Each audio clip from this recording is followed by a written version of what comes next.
बॉलीवुड की पार्टियों में फिल्मी सितारों और स्टार किड्स के साथ ओरी भी खूब लाइमलाइट में रहते हैं। सोशल मीडिया पर भी वो स्टार्स के साथ फोटो वीडियो शेयर करते हैं जिनमें अक्सर पार्टी की झलकियां होती हैं।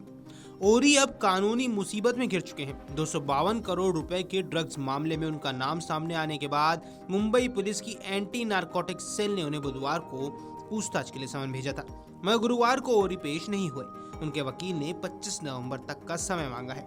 इसी ड्रग केस में ओरी का दाऊद इब्राहिम गैंग से कनेक्शन भी अब सामने आ रहा है। आइए ऐसे में जान लेते हैं कि आखिर क्या है दाऊद इब्राहिम गैंग से ओरी का कनेक्शन।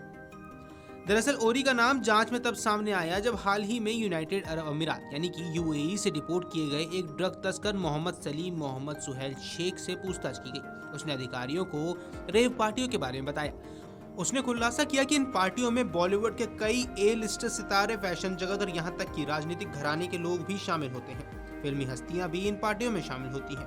अब मीडिया रिपोर्ट्स की माने तो मुंबई और दुबई में ये पार्टियां मोहम्मद सलीम मोहम्मद सुहेल शेख ने ऑर्गेनाइज की थी, जो भगौड़े ड्रग किंगपिन सलीम डोला का करीबी साथी है।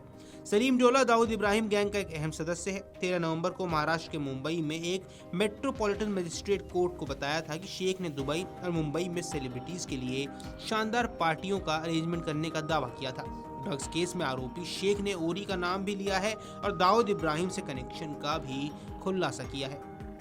मोहम्मद सलीम मोहम्मद सुहेल शेख ने पूछताछ में अपने बयान में बताया कि ओरी और अंडरवर्ल्ड डॉन दाऊद इब्राहिम का भांजा अली शाह पारकर अच्छे दोस्त है। बता दें, अली शाह दाऊद की बहन हसीना पारकर का बेटा है। ड्रग्स केस में जांच में जिन पार्टियों की बात की जा रही है उनमें ओरी और दाऊद की बहन का बेटा भी शामिल थे। शेख ने यह भी दावा किया है कि उसने दुबई और मुंबई की मशहूर हस्तियों के लिए शानदार पार्टी आयोजित की थी। शेख ने पूछताछ के दौरान पुलिस को बताया कि इन पार्टियों में दाऊद की बहन हसीना पारकर का बेटा ओरी, एक्टर नोरा फतेही, श्रद्धा कपूर, उनके भाई Siddharth Kapoor, film producer Abbas Mastan, rapper Loka और नेशनलिस्ट कांग्रेस पार्टी एनसीपी के नेता जिशान सिद्दीकी भी शामिल थे। शेख के दावों को वेरीफाई हालांकि अभी किया जाना बाकी है, क्योंकि शेख ने ओरी को लेकर ये ड्रग्स केस में अब तक के दे बयान जो भी दावे किए हैं या खुलासे किए हैं उन्हें अभी वेरीफाई किया जा रहा है। फिलहाल इस केस में जांच शुरुआती चरण में है। शेख ने यह भी दावा किया है कि ओरी ड्रग्स लेता था।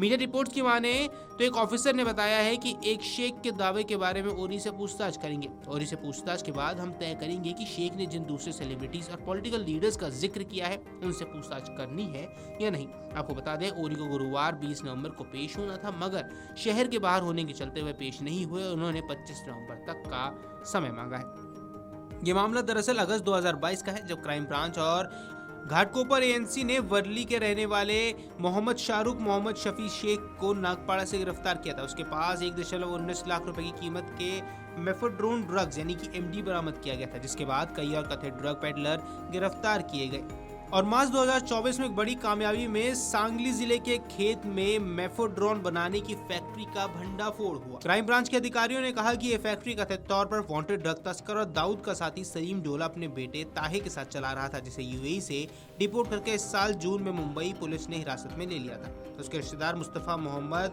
खुब्बावाला को अगले महीने डिपोर्ट कर दिया गया। यूएस से डिपोर्ट किए जाने के बाद 5 नवंबर को गिरफ्तार मोहम्मद सलीम मोहम्मद सुहेल शेख ने कई ड्रग बनाने वाली यूनिट और डिस्ट्रीब्यूशन नेटवर्क चलाने की भी बात कही है। Video desk amarujala.com। अगर आप ये वीडियो YouTube पर देख रहे हैं तो हमारे चैनल को सब्सक्राइब कर बेल आइकन दबाएं, और Facebook पर देख रहे हैं तो हमारे पेज को लाइक करें। अगर आप ये वीडियो YouTube पर देख रहे हैं तो हमारे चैनल को सब्सक्राइब कर बेल आइकन दबाएं, और Facebook पर देख रहे हैं तो हमारे पेज को लाइक करें।